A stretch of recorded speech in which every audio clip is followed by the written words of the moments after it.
Welcome aboard, guys. It's a really warm, humid day today with plenty of little mosquitoes. There's a lot of styles of shooting. I recently read a book by Jerry Hill. And Jerry Hill is Howard Hill's nephew. And in this book, Jerry is saying that we are supposed to aim at the center of the target, or look at the center of the target, and line the arrow up in our periphery vision. And in Howard's book, he will say things like this: point your finger at something on the wall. Let's say there's a knob and a switch and a light. Well, you point your finger at the switch, but without taking your eyes off it. Now you go to the light, to the switch, to the knob, to the switch, to the light, without moving your eyes. And in that way you'll train yourself to concentrate on that target, and then you just eventually get so that you can point your arrow just like it's a finger. Okay? But there's another great archer, and his name was Horace Ford. And Horace Ford said that he thought we should look at the spot where the tip of the arrow should be. And he called that point of aim. Sometimes they make fun, where they would put a stick out or something, and you would point at that stick and you'd hit the target. But if you're not using a stick and you simply look at the gap, is what you're doing, and just like you were pointing at the target, you're looking at the gap, and you see the periphery, or the target in your periphery. And you just line it up that way. And I really do think that it gives you an advantage for elevation, because personally, when I look at the center and I use the gap, I will often shoot a bit high. But if I look at the point of aim and get that arc right, I'm right in there with elevation. So that's two different ways. Today I'm using point of aim. I will be looking at the spot and seeing the target in my periphery vision. Anyhow, let's go do some shooting and see how this works. Okay now, guys, so we got the target down here. It's 21 yards, just a standard distance. And I'm going to be looking at a spot in the grass just below that yellow stuff under the target. So that's where I will be looking, way down there.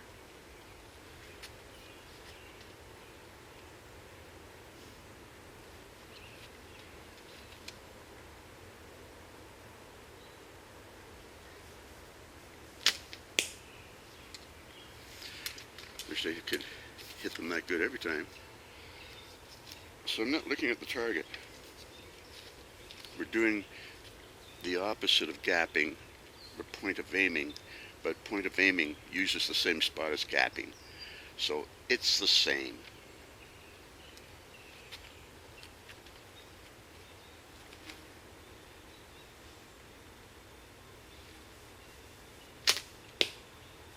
That's it. That's enough. So you're going to get the idea, and we're going to keep on shooting like this.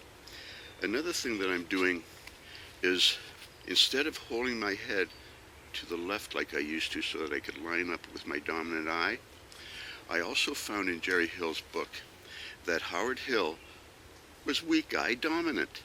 And I've seen pictures of him where he's got his eyebrow up like this and he's looking at the target. So anyhow, what I'm doing these days is copying Howard a little bit. I'm actually turning my head to the right, not to the left for this eye, but to the right, and I'm looking at the target with my weak eye, but my dominant eye and my weak eye are so close that they line up together. I find it's a much better technique to actually be conscious of your weak eye and let it do a little bit of the lining up. Anyhow, when you do that kind of stuff,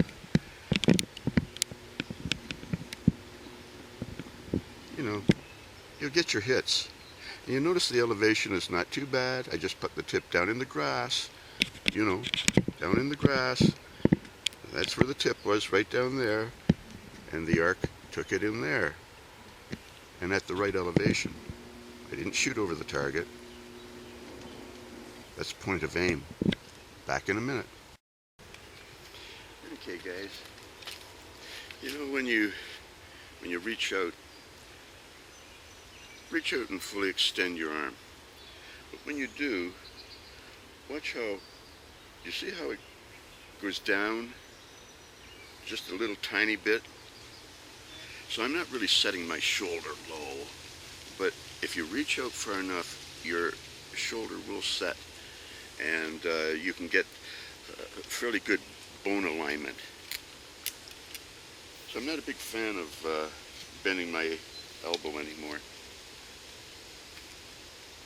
I don't know if they say it's locked or not locked or whatever, but I want my arms stretched out.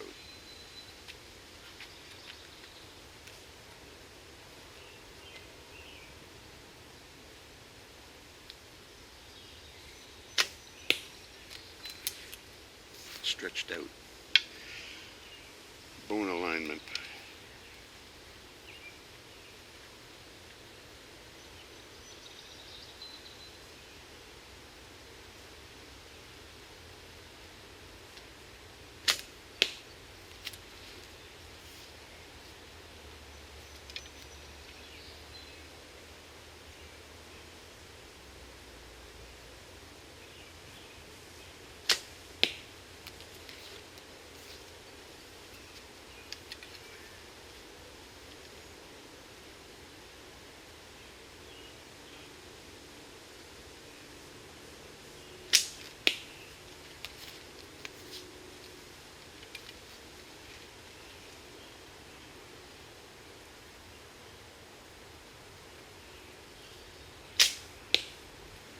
Okay, so anyhow, mosquito got me in the back. Glad it wasn't an arrow. Anyhow, stretch out that arm. That will set your shoulder. Get it all lined up so that the pressure is going down your arm. Turn your head a little bit to the right until you start to see double.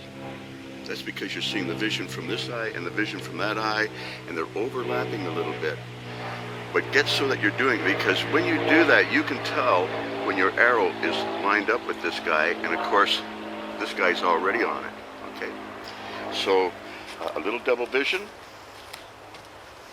and you know, if you do that, you can hit your target and get your hits, you know, fairly quickly at a fair good elevation.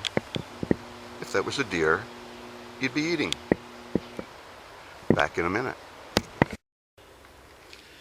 Well, guys, you know, Howard Hill used his weak eye. Isn't that interesting? It's interesting. You know, he used to put his eye on like that. You know, he used to raise his eyebrow. I remember seeing him.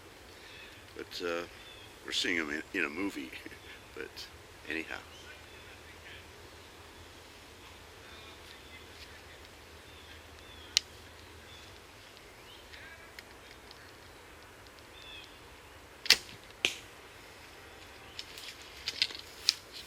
It was a bad shot.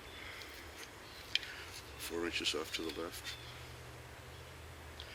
This bow shoots to the left a lot. Matter of fact, this time I'm going to shoot to the right. Let's see.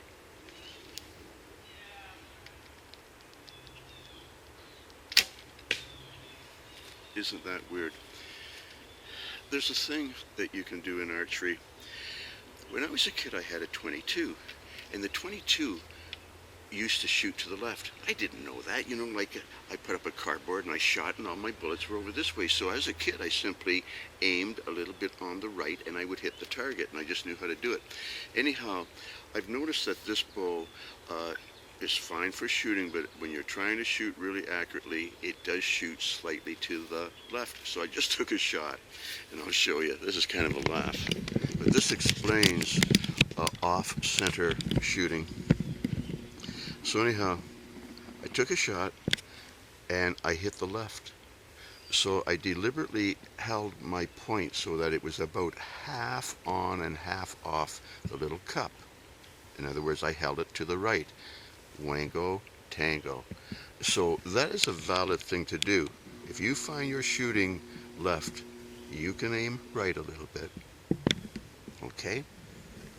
Uh, a famous guy who was an Olympic shooter, Scott McKenzie, I think back in the 70s, I remember him saying that if he was aiming and he found his arrows were always on the left, he didn't try to correct it in a competition. He simply aimed to the right. I've done the same thing. It's a valid point. Okay, guys. I'll talk to you later. Have fun. Okay, now, guys. Jerry Hill says in his book that he and Howard Hill had a magic spot they aimed at. Even though they were looking at the center of the target, if you have a magic spot, that's the point of aim, even though it was in their peripheral vision. Anyhow, we've had some luck holding this arrow on the right side of the target, so that's what we're going to do again.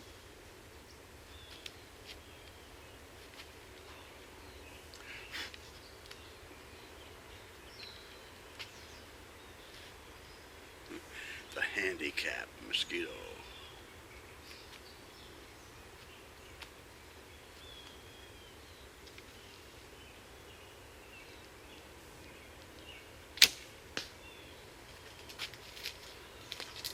I aimed right at it, and I'm on the left. I forgot to aim at the right side. Okay, let's try it again.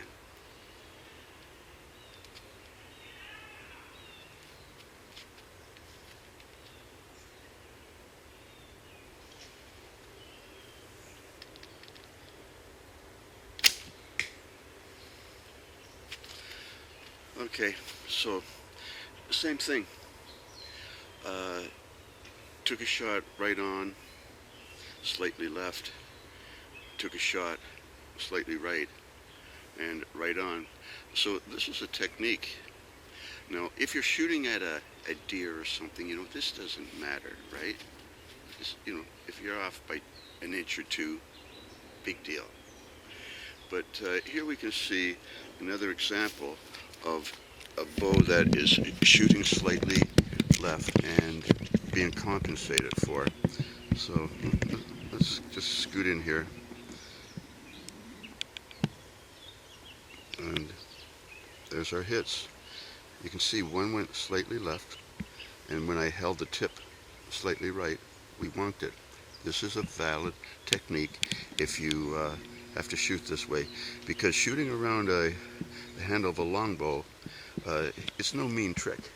And if your hand is on the bow even 1/32 of an inch lower or higher, you're going to be 4 inches lower or higher.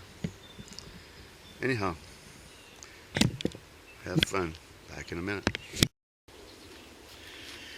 Well, guys,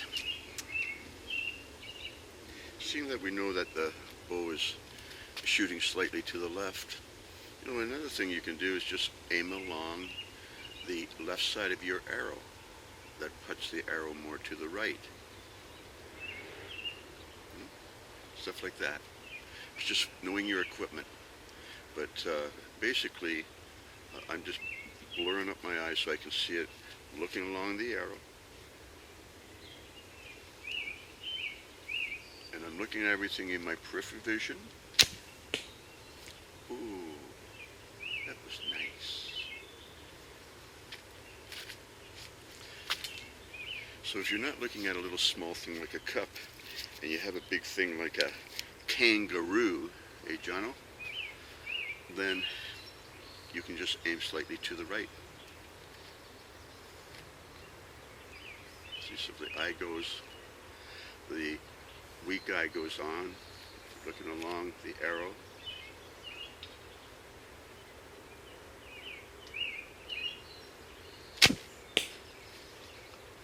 Yep.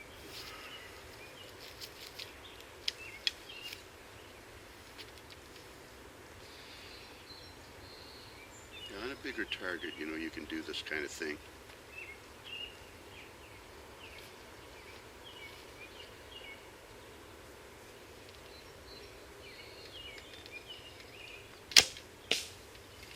Okay, so when we're on a bigger target, if we know that we shoot slightly left, we'll hold the arrow slightly right. We just know that through experience, okay? And that's basically what we're going to do. Just going to bring it back to our ear, right by our jaw. We're going to relax our fingers until the arrow really lines up. And then we're just going to gently let go. And if we do that, and we've got a big target, then, we can keep them all in the heart area. Watch the bouncing kangaroo, Jono. Okay, guys, have fun. I found an interesting thing last week. I was checking the length of my arrows.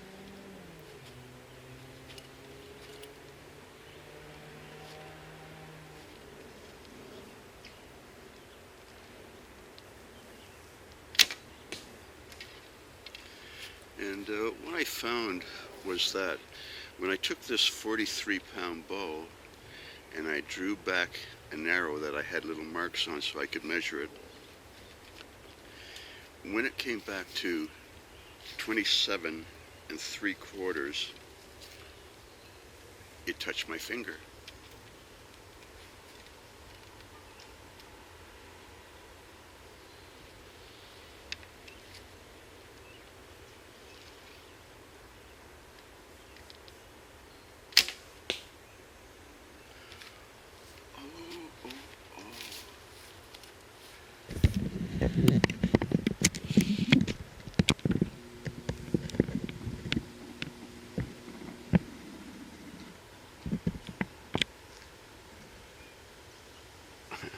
Our little buddy is back.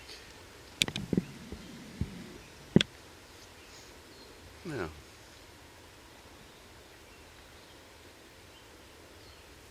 Yep. It's just a wonderful thing. But anyhow, like I was saying, when I get that arrow back and I'm right back by my ear,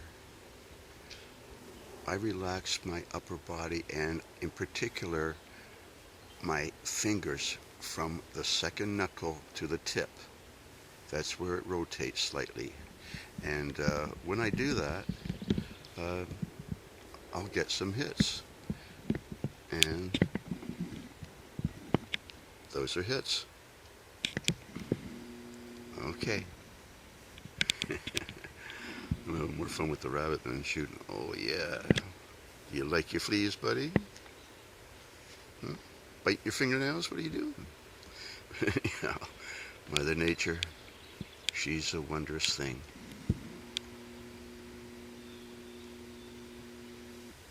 Back in a minute. Okay, guys. I had an idea about how to soften the spine of a wooden arrow.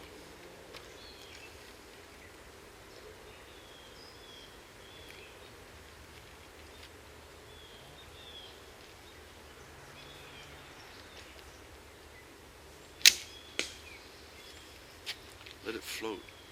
Let it float till it goes straight. If you had an arrow that always shot to the left and you had no way of knowing about spine testing and things like that, why not just scrape a little bit off the right side? If it shoots to the left, why not scrape a little bit off the right side of the shaft? That would weaken it, and that would bring it around. I've never heard anybody say that. Well, I'm saying it.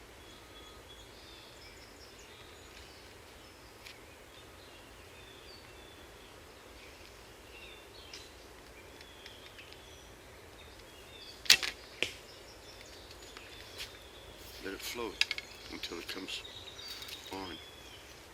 Right in behind your jaw, right by your ear.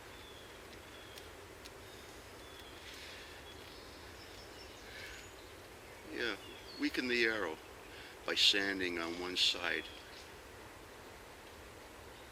That could correct that problem.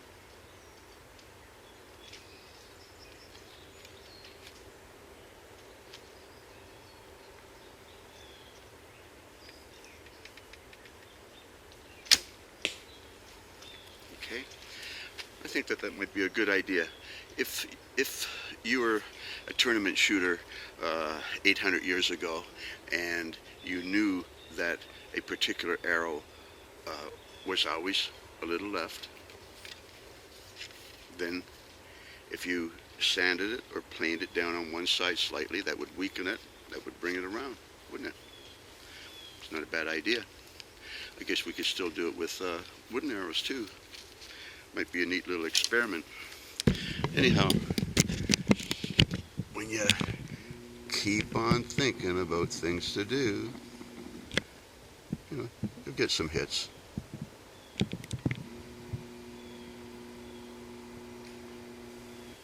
Back in a minute. You guys have fun. Well, my friends, it's getting late in the day. The big thing today, I think, is just telling you that I turn my head to the right until I see double. And that's it, I can see two targets, right? And I'll just line it up to my jaw. Look at the point of aim and get a nice hit. So I don't know if you'd call this gap shooting, but it's point of aim. See double, put the arrow up, get lined up with the jaw, and I actually see two arrows. I come back,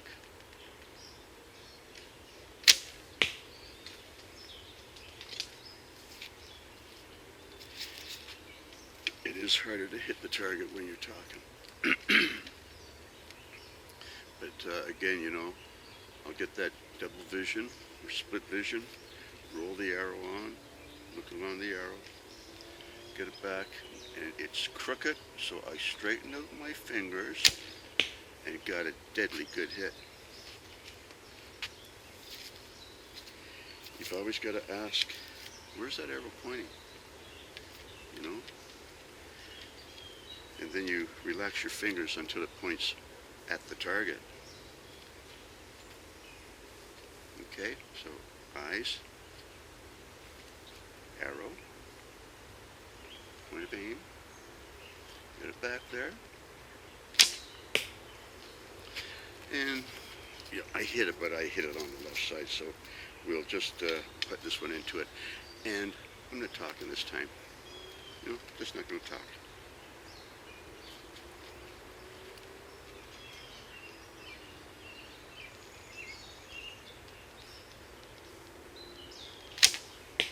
Good. Bango. You can talk, you get distracted, you can throw your shots up, but I'm telling you, from here to here, when it relaxes, it points the arrow at the target. And I guess that's enough bugs for today, and enough for you to imbibe all at one time, but I threw that off to the left, yakking, but you see the other four nice and straight right in there. That's how you do it. Anyhow, you guys have sweet dreams about shooting your bows. And I hope you got all 10 toes. Talk to you later. Have fun, boys. Okay, guys, again today we're going to take a few shots at smaller things. We're going to use our weak eye.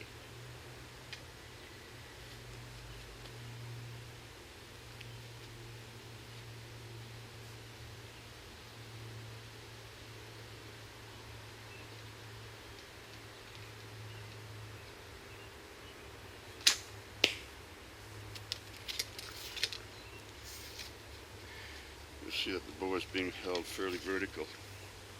That's just because I'm only rolling it until it goes on.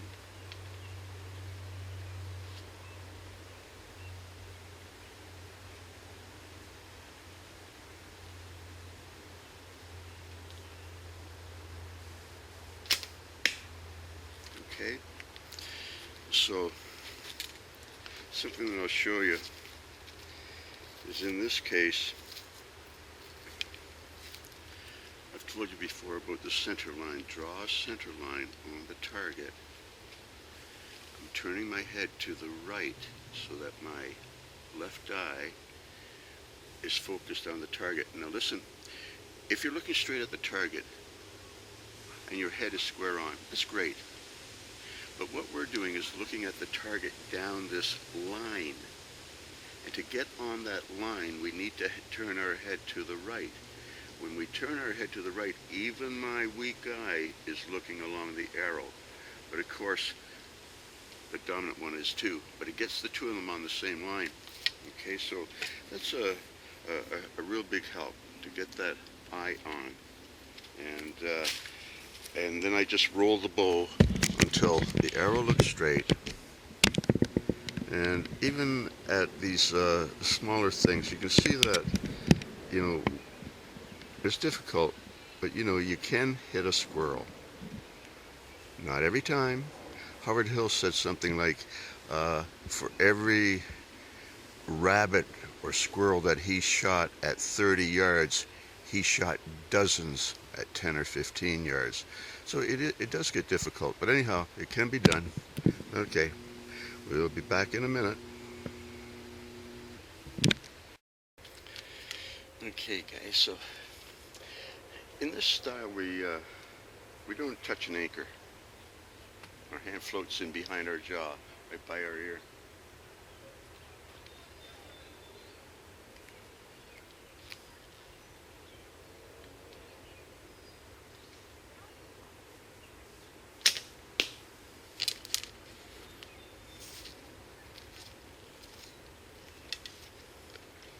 The fingers relax, the right hand fingers relax until the arrow goes straight.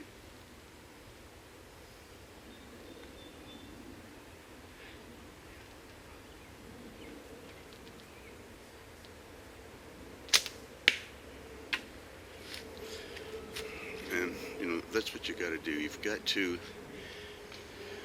draw it back, get it lined up to your eye, and you'll see that the arrow may not be necessarily straight, so you can relax your fingers and it will just move a little bit, okay?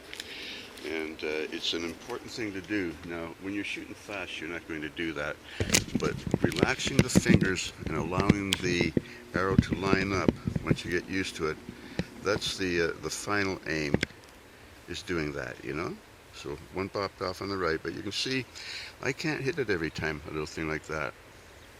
Maybe most guys can't, but you can hit it half the time or a third of the time. You're doing good.